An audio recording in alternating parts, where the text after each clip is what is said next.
आली. अत्यंत दुःखद बातमी आहे आपल्यासाठी. जेवढे पोलीस भरती करणारी मुलं आहे, त्यांच्यासाठी खूप दुःखद बातमी आहे.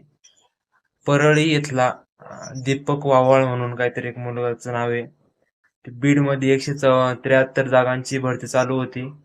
तर त्यामध्ये एक दीपक वावळ म्हणून एक मुलगा 1600 मीटर रनिंग करीत असताना त्याला डिहायड्रेट झालं आणि त्या दरम्यान त्याला डिहायड्रेटमुळे चक्कर आली. चक्कर आल्यामुळं त्याला हार्ट अटॅकमुळं त्या ठिकाणी त्याचा दुःखद मृत्यू झालेला आहे.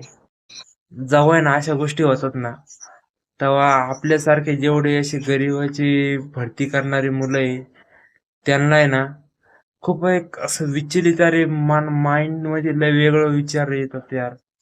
बाकी बाकी मुलांना कळकळीची विनंती भावांनो, तुम्ही भरती करता ते माहिती तुमचे आयुष्य घडवण्यासाठी, पण असं काही करू नका की तुमच्या एका भरतीमध्ये तुमचं आयुष्य संपन.